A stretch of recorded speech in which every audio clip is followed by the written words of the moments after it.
Hi, everyone. I'm Mara Webster from SAG-AFTRA Foundation, and thank you so much for tuning in to another one of our Conversations at Home videos. I want to continue reminding everyone watching that the SAG-AFTRA Foundation is a nonprofit which is continuing to raise money for a COVID-19 Emergency Assistance Fund. This fund is working to support SAG-AFTRA members who are currently out of work due to all of the closed film and television production, so please check out the details below this video and consider supporting if you're able to in any way.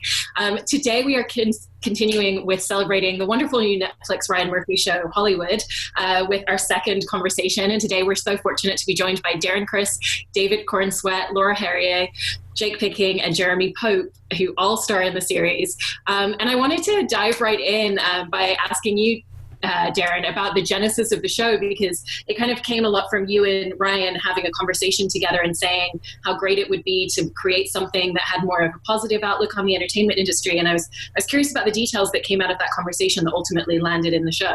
Yeah, well, I'll be very quick to say that I can hardly take the big chunks of credit. I mean, it's Ryan. It was just a very casual conversation. A couple drinks deep, you start riffing on what we might want to do next together. I mean, it's sitting down to that, private audience with Ryan Murphy, which is rare enough. I didn't have any aspirations of walking away with a Netflix show. So that was just sort of a wild bonus to our already kind of fun outing. But we were just talking about things that we gravitate towards. And the thing I asked him, I was like, okay, well, if we were going to do something together from scratch, give me three adjectives. Let me see if I have anything in the back of my mind. And he said he wanted something young, something hopeful.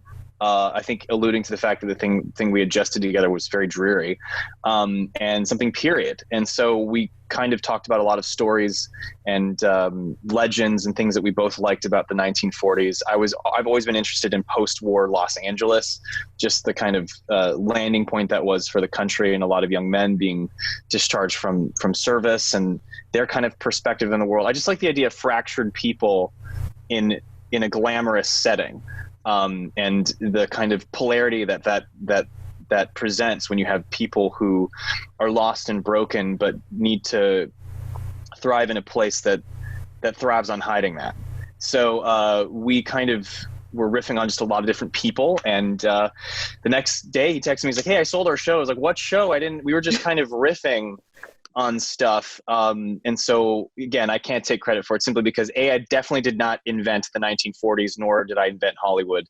It is kind of like a genre, it'd be like if I said, hey, let's do a sci-fi movie. I didn't invent that genre, so it already has its own mythology.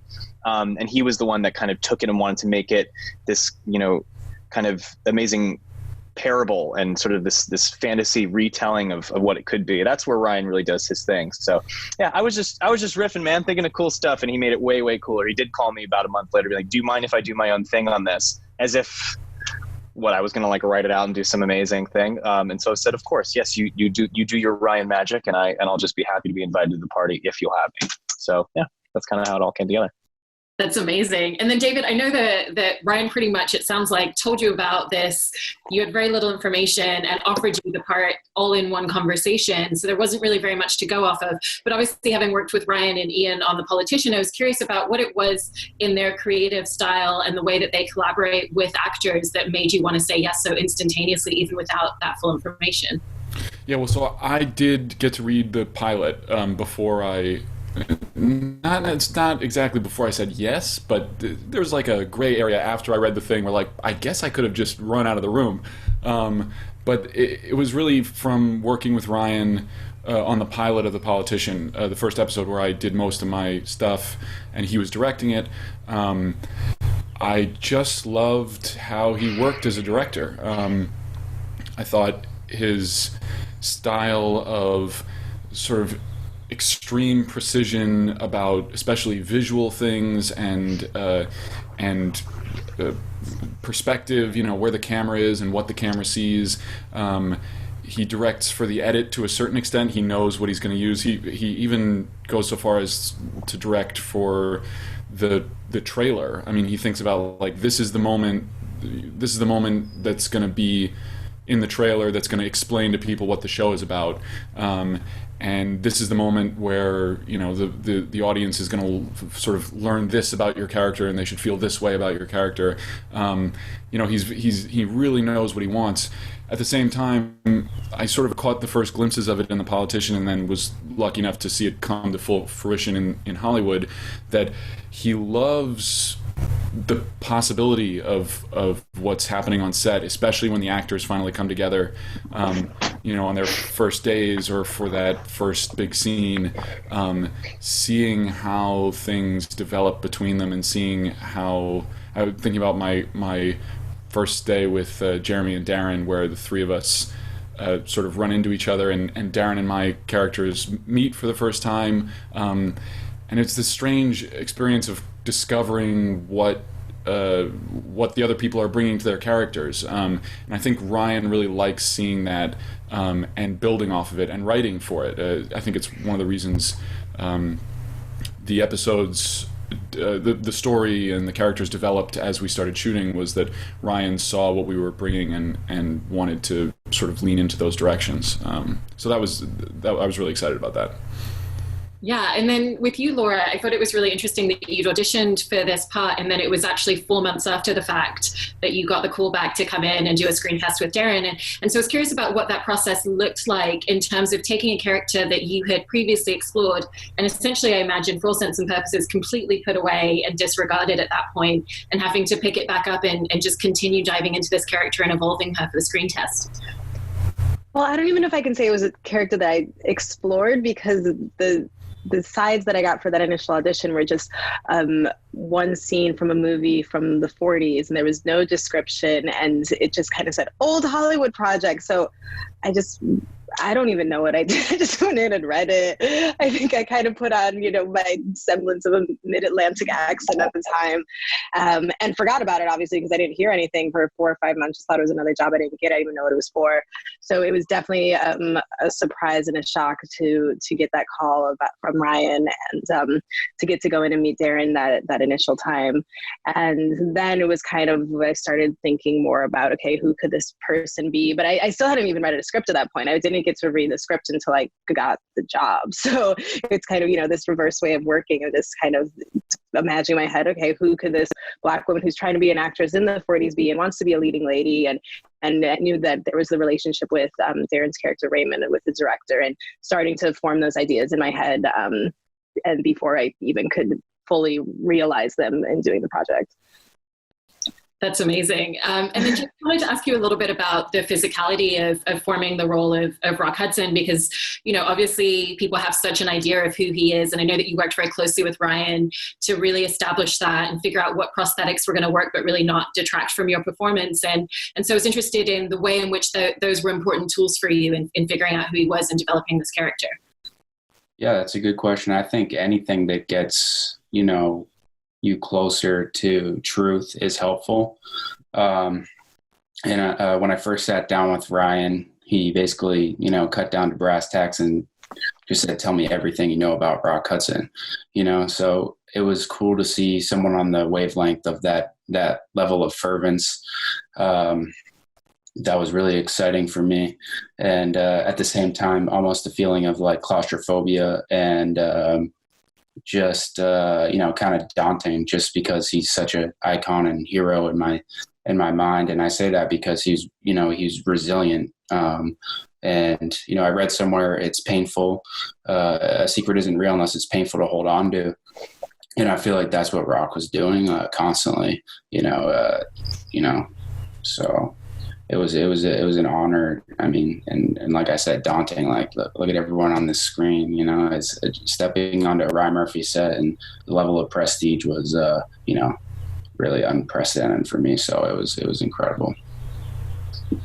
That's great. And then, Jeremy, I wanted to ask you a little bit about the way in which you formed your character, because you've spoken about the way in which he could have been a character that people really felt sympathy for, but it was important to you that he's kind of this face of optimism and hope, and he has such confidence in everything that he does, you know, no matter what he's up against, which was such a joy to watch in every moment. And so I was curious about the way that you thought about how you wanted to bring that into each of the scenes with him throughout your performance. Yeah, you know, very similar to most of us, I guess, except Jake, it was, we got to create our own backstories as far as where these characters come from and, you know, the colors and the flavors they all have. And one thing I remember when Ryan was so adamant about, you know, him being a Black writer, a Black openly gay writer, I was like, this man has to be uber confident. He has to be confident in everything that he is, because he's already walking into the room with 2 strikes, one being a Black man and one being openly gay.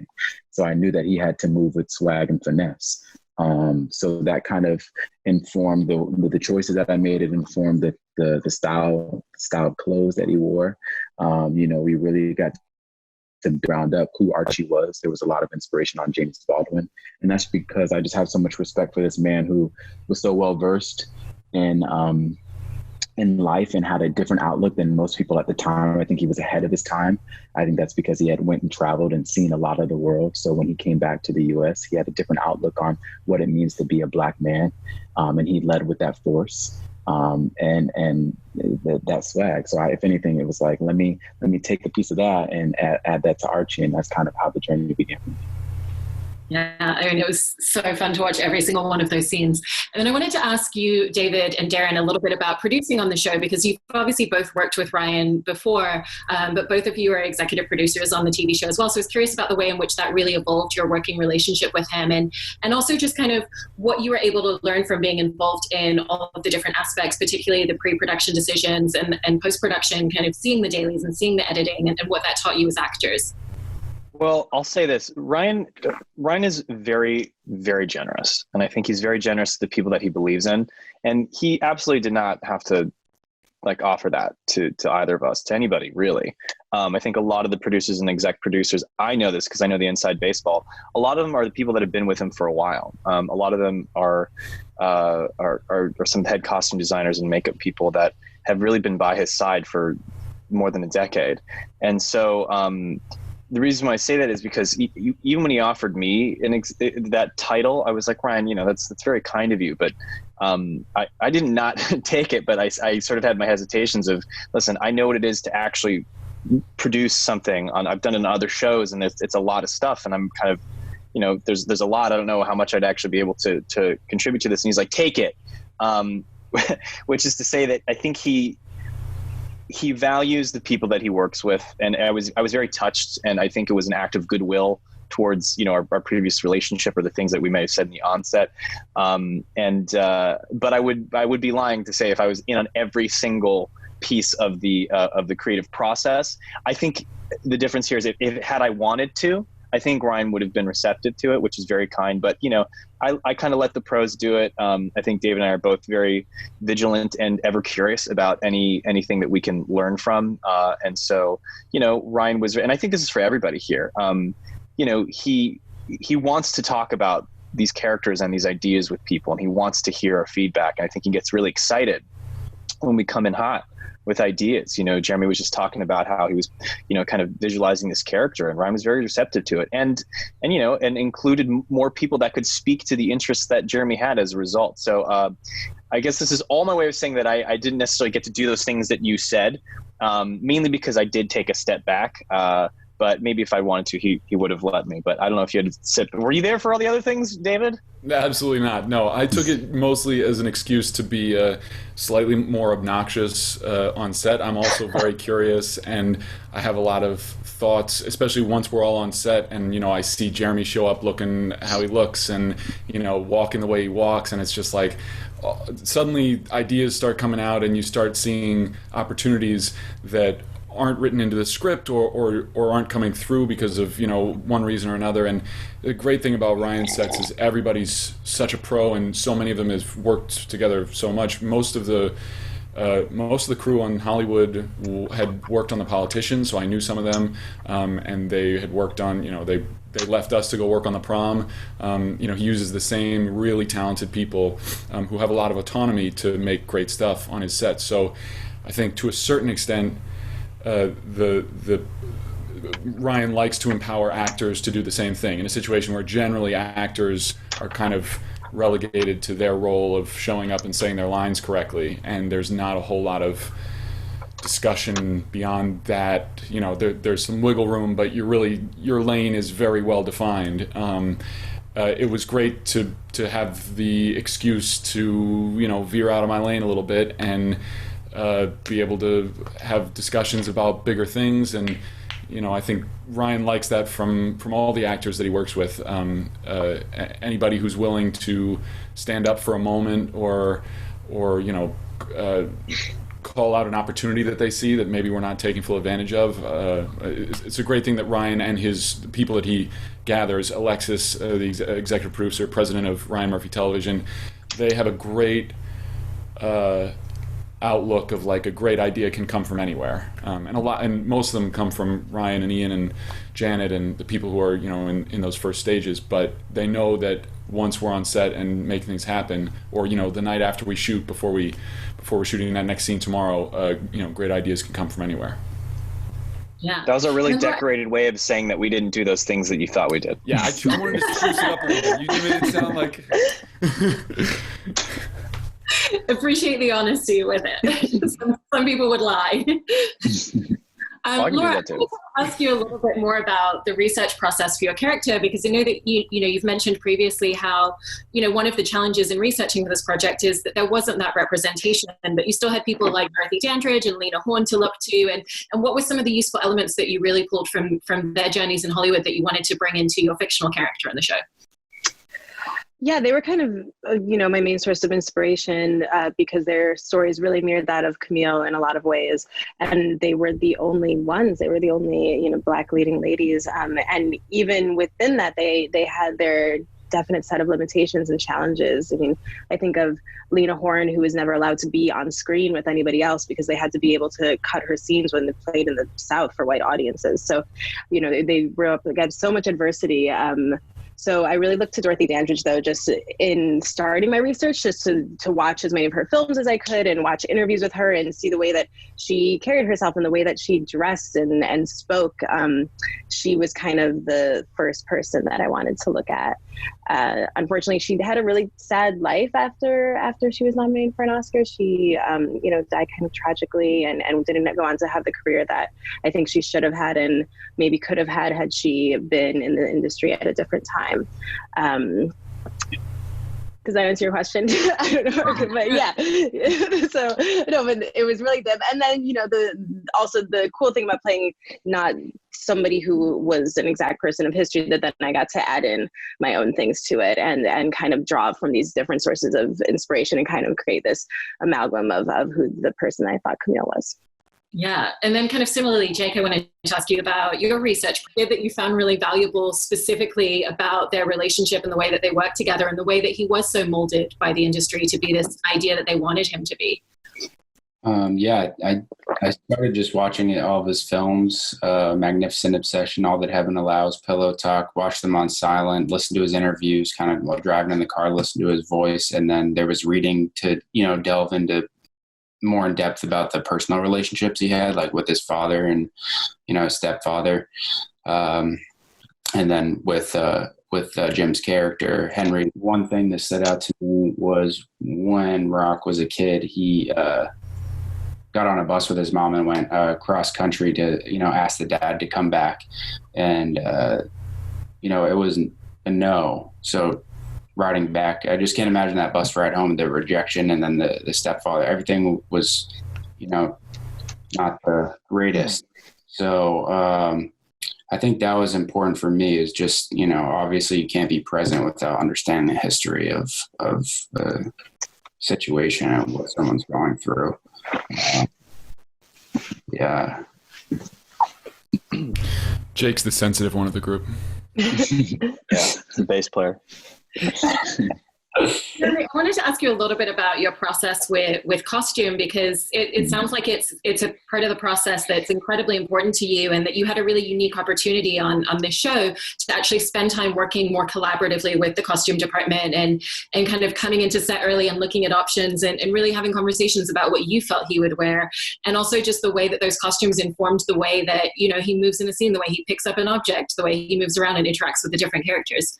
Yeah, well, most Black people in my life, there's two things they don't play about, and that's their hair and their clothes. So I knew that Archie had to have the fly's hair always, and the clothes. We spent, once I got to LA, We had a lot of fittings. They were long, like sometimes 4 or 5 hour fittings to just try on all types of items.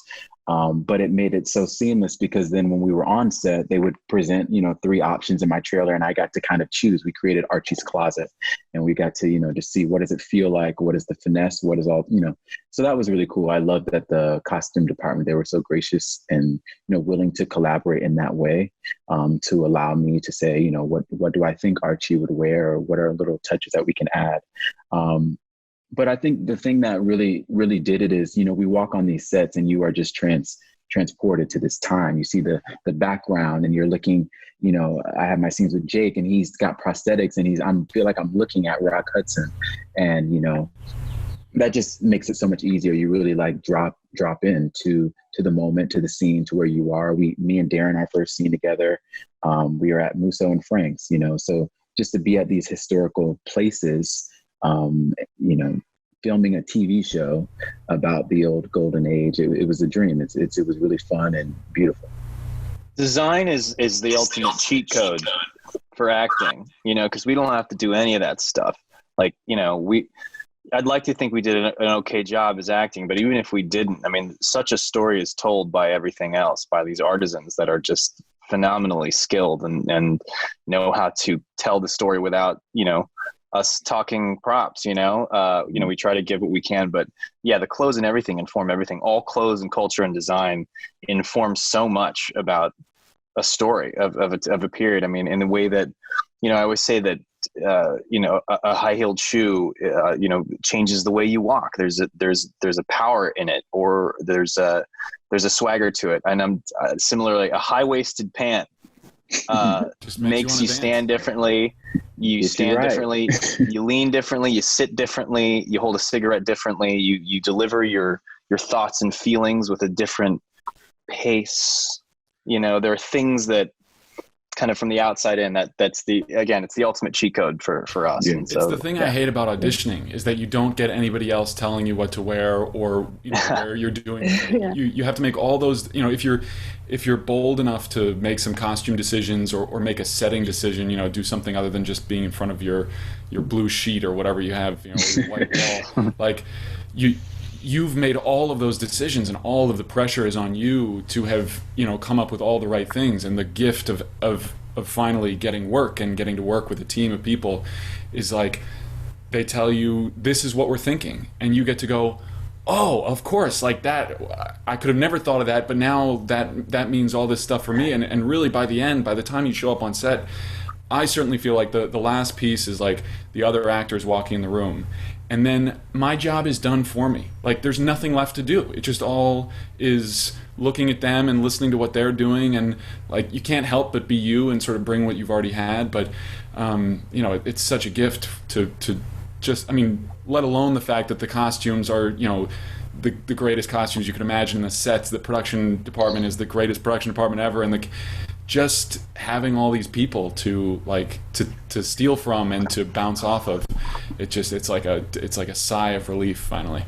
I have a story really quick. I don't know if you guys got this, because we show up in our sweats and our 2019 gear. We look just like regular bunch of boobs walking into a set, and every time we get into our characters and our clothes, I think our friends or colleagues look at us and go, and this happened to, I watched it happen to a few of you guys where the makeup or costume people like, oh Lord, it's like it's like you're in the 40s. You could be like in the 40s. Like, Jake, you look like you're in the 40s. And I go, yeah, I fucking hope so. Like that's because like thousands of dollars have been spent. That's the point. Like thousands of dollars have been spent to make it. Like I didn't come in today going like I'm bringing my best 40s game. It's like you guys did that. Yeah. That's the whole point. Because people don't really look different. Yeah. We still are just human beings. It's just that if you comb our hair in a certain way, put us in certain shirts, it's like bang. Like when you look at old photos, you're like, oh my God, they just look so different then. It's like,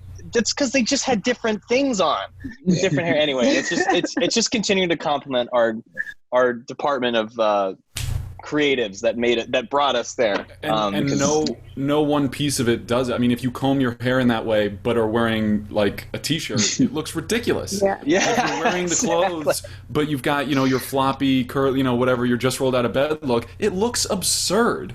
So there's this great thing where like just before we start shooting, everything comes together. We get the clips taken out of our hair, like the final little polishes, and suddenly you're transported back, except for the, multi-million-dollar cameras that are sat there with the hundreds of crew members, all on their iPhones. Focused. Yeah. I also wanted to ask all of you a little bit about what some of the unique challenges were in preparing for your roles and preparing for your characters, given that you didn't have all of the scripts up front. You didn't have necessarily all of the information and all of the details of where that arc was going to lead throughout the series. And especially because it sounds like there also wasn't massive amounts of time to be able to rehearse scenes as well. So how did you kind of set about taking what information you had and preparing for your characters and knowing that when you walked on set that you were going to be ready to go straight into shooting? I think for me, I just came from this, doing this kind of tour of theater on Broadway. So most theater, you get your rehearsal time and you come in and every night you do beginning, middle, and end, and you know where you're going. So here I am, in this Ryan Murphy world, and we know nothing. We all kind of said yes and had no script. And then even the script we had, they changed often. So I think if anything, it taught me to just kind of be free and to really trust my scene partners. I have a lot of moments with Jake, and at the time when we did our first scenes together, which were our intimate scenes, we didn't really know each other. We had met once before. We really had to lean in and go I need you to hold me down through this journey, because we both are feeling a little like we don't know, we don't know, but we're going to embrace it. And ultimately, I think that is what worked. Ryan, we talked about this in other interviews, but Ryan does this thing where he really pays attention to what we're bringing, what we're adding to the character, and he builds off of that. But that can't happen until we're in the costumes, in the room, doing something. It may not be the thing, but it's something. So I just learned to kind of embrace that and to go with it. Dylan McDermott, me and David worked a lot with him. And I remember early on, he was big on just improv. It was always improv. And if anything, it just loosens you up. Always prepared for, just be prepared for anything, Dylan. Sweet beans in a basket. That was just what flew out of his mouth on the day. And Ryan loved it, and it stood. So that was kind of like something that I just had to get adjusted to, Yeah, I would freak out if I did a Ryan project where I had all the scripts. I'd be like, what's happening here? It's never happened to me. It's got its pluses and minuses, obviously. It takes a certain etiquette to get used to, but yeah, like Jeremy said, there's a freedom in it, and a willingness to kind of roll with the punches and be open to the magic that can come out of that. It's not, you're not batting 1,000 every time, but if you're open to stuff, things tend to reveal themselves, and you trust the larger process that between post and between rewrites on the day, or the possibilities are kind of infinite. So again, it's just a lot of trust with Ryan, but it's done okay for him. So, I guess if he was some new kid on the block kind of being like, all right, we don't got any scripts, just do you'd be like, I don't know, man. But, he's got a track record. So it's also, it's a testament to the crew and the departments, because their job is really hard working script to script. Sometimes we would start prepping episodes. This is a bunch of times prepping episodes before there was a script. So locations, I don't even know what locations is doing, but costumes is just, as Jeremy's saying, it's like getting options so that they can put a few things in your trailer and you can sort of make it, make sure it makes sense. And so shout out to all, you could only do this with Ryan's teams of people who he brings together, because they just worked so hard and didn't know what was coming, and their job is all about prep and being on top of things, because on the day things move fast and they have to be available to look after us, and there were a bunch of us on set who needed a lot of looking after. So shout out to them: hair, makeup, costumes, props, doing crazy quick work with no scripts. Yeah. And then also, given that the show is so much about, the obstacles that people face, the reasons they're told no, even when they're superfluous and wrong, I was curious if any of you really took any personal experiences that you had when you were starting out in the industry and some of the obstacles that you faced in navigating your career early on and pulled that into your performance in any way.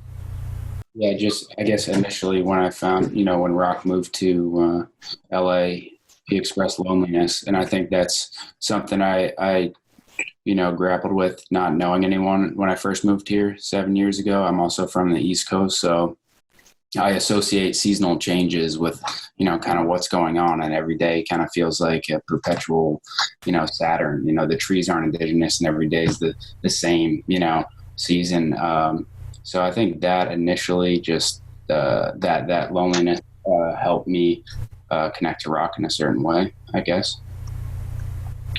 I feel like for Camille, a lot of the stuff that I was dealing with in her character probably happens now, but more behind closed doors. Today nobody's going to say to your face, "Oh, that's a white roll, honey," but that stuff is happening or going through people's heads. So I kind of just took it as like it was being said up front then. And what about when you have to deal with that, when it's right in your face, and how do you keep your composure and seem still, like the starlet that she was supposed to be, and be perfectly composed when you're being slapped in the face by this crazy racism? It's obviously a lot more hidden now, but that was definitely, something I'm sure have been conversations for all of us that have happened. Mm-hmm. And then I just wanted to kind of finish by asking each of you about the way in which playing your character on the show and being part of this project allowed you to really evolve your craft and push yourself into places that you maybe necessarily hadn't gone creatively through other projects that you've worked on throughout your career. Perhaps starting with you, Jeremy? Yeah. I'm very grateful to the Ryan Murphy family, just because, similar to Archie, I don't have a big TV resume. This is my TV debut. And Ryan, I was so grateful that he was a collaborator. He didn't tell me what to do. He allowed me to just do. He gave me material where I could really work. I was, acting alongside some really incredible folks. And that is just a dream. That is an actor's gift, to just, really just dive in and figure out this message and this story that we wanted to tell. That is hopeful and inspiring, and if anything, gives me a little bit of hope and something that feels tangible, that there are people out there that are giving us a voice, that are giving us real work that is meaningful and will hopefully, kind of change the narrative and the landscape of the entertainment industry. Yeah. How about for you, Jake? Yeah, I think it just comes down to, I'm just learning it's so much about trust, just trusting your scene partner and just letting the noise in your head go away just by paying attention to, what the other person is saying in the scene, really. And also just kind of being a fly on the wall and learning from so many great people on this set, Patty and, Joe Mantello is incredible, so integral. And it was a blessing to be able to watch these, like Jeremy and Darren, like Laura, all these people, David act. So, yeah. And how about for you, David? I wrapped it up really well. Thanks for that, Jake. I think I kind of used this as an experiment in just being bolder and making bigger choices, and it was kind of fun that we didn't really talk too much ahead of time about how much of the period we were going to try to embody in our acting. It sort of became a conversation as we were going, but when I showed up the first day with Dylan, I knew really clearly what I thought people sounded like in those times. I grew up watching movies from that era. Singing in the Rain I've seen hundreds of times, and so I just came in kind of committed to go big and do it and screw up, but sort of land in that area. And I don't know whether I learned anything, except that can be a lot of fun. And Dylan's a great example. My first scene of the shoot was with Dylan, and he's a great example of coming to set with a lot of big, bold ideas and not trying to get it. I always struggle with the thing of don't try to get it right, because I think there is some value in trying to get it right, in the sense of you want to be in the world and you want to be true to the scene and you want to know what's going on and you want to know what story you're trying to tell. But there's something limiting about trying to get it right if it makes you, and I had experience like this on other things where I just ended up trying to kind of ride the middle of getting it right, and ending up with performances that felt kind of limited or just one note or stale. I don't know, you sort of get bored with it after a while. So to go the other direction and sort of try to figure out what's right, but then purposefully take big zigs and zags away from that to just see what happens, that it goes back to the trust, because like with something like that, you're putting that on camera every time, and that is like on the card, and the card is being dumped, and that's in the dailies, and for all you know, that's what the editor's going to pick, and it's not going to make any sense. But that's why the trust in Ryan and his people, and Alexis, who does a lot of work in the edits, trusting them to make good decisions on your behalf, it's invaluable. So I don't know whether that, I don't know how much you can carry that forward, because it totally depends on who you're working with and what kind of project you're working on. But that was the big thing I tried and learned from. Just David, from early, like some of my favorite moments were when we were shooting Meg, and we really could like do that full 40s movie, and it was so fun to be able to go really big like that, and to have that differentiation between our normal characters and then playing these characters within the characters, and finding out what the balance of acting is a crazy thing that most of us had to do too, which I've never done, and it just like made it exciting, because there were all these other choices that we could take in different characters that we got to play like within one show, which is a really rare opportunity. That's really, really wonderful. And then finally, how about for you, Darren? Well, I think there's so much that you learn when you're paying attention when you think you're paying attention to other stuff, right? So I can't say that I'm proactively paying attention to one thing. Like I just in the act of doing more and more, you always learn from people subconsciously, from my fellow actors, from things on the day where you go, oh, it would have been cool if I did that. And those kind of add up. You can't remember them specifically, but they add up to your next job, and you always kind of key into things subconsciously. So I think like anybody, I'm always learning, because I'm always curious. Like I just always want to know more. But I think for me, something that I wouldn't say I learned, but I guess I really enjoyed, particularly about this experience, on top, in addition to the other Ryan Murphy shows, is I like the ensemble. I'm an ensemble player. I like being on a team. I like being in a band. I like being in a group where we're all supporting each other, where there's a symbiosis between people. You give me something, I give you something back. We create something new. I've never been in this game for the one man show. It's a, life's a team sport, and I'm an Aquarian. I like being with people, and I like recalibrating my brain constantly to what other people think and what other people do, and how that can make me better and how I can think differently. So what was cool about the show is that it is absolutely a period piece. I mean, as soon as one of us go, oh, cool, I guess I got a big scene today, that's yours. And then everybody gets their, I guess 15 minutes would be the wrong way to put it, but proverbially speaking, everybody had their moment throughout the show, because it's a big old ensemble. Everybody has their story to pay attention to, and everybody got to bring a moment to this in a really specific way. And I guess the show was just a reminder of how much I really enjoy that. I liked that, I like supporting people, and I like being able to not only learn and be around what I call the upperclassmen, because you'll notice we're like the kids of the show. Sam's not with us, we miss her, but we're with the upperclassmen who are real life mentors to a lot of us, getting to learn from them, but also have us add to their own story, and just kind of have this wheel of inspiration constantly happening is a really cool thing that doesn't get to happen a lot on shows. So I guess it wasn't necessarily, what I learned was how rare of an opportunity that is. It's pretty rare that you get both kind of, as we're the young Turks, as Patti LuPone would say, and it's usually about one or the other. The fact that we have two sources of enthusiasm and wisdom contributing to each other is a really cool construct that I've never really had on another show before, and I was extremely grateful for it.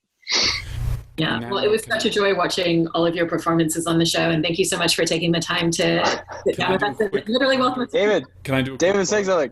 If this comes out before Sunday, which is Mother's Day, one of the great things about having a big ensemble cast like this with wonderful people is we've been getting together on Twitter and live tweeting the episodes, and we're doing 5 and 6 now, but this will if this comes out before Sunday, then on Sunday, Mother's Day, we're going to be live tweeting we're going to be doing a watch party of the finale all together, which is the episode where all the storylines come together, and it's super fun. And even I would go as far as to say, even if you haven't seen the show, or if somebody hasn't seen the show, you could almost somebody's going to get mad at me for this. You could almost get away with watching the last episode and then going back and starting from the beginning and seeing where it all started. See how it got there. That's not a bad idea. So you can join us. It's going to be, I think, at 2 or 3 p.m. Pacific, which is 5 or 6 p.m. Eastern, and we're all going to get together, watch the last episode, and talk about it and take questions and that kind of thing. Yeah. Give the gift of Hollywood this Mother's Day, Mom's Day. There it is. There it is. There we go. Well, it's been such a pleasure watching all of your performances in the show, and I really appreciate you all taking the time to sit down and talk through your process and your craft. It's been really wonderful. So thank you so much for welcoming us literally into your homes today. Thank you. Thank you. Thank you, Mara. Bye, guys. See you at the next one.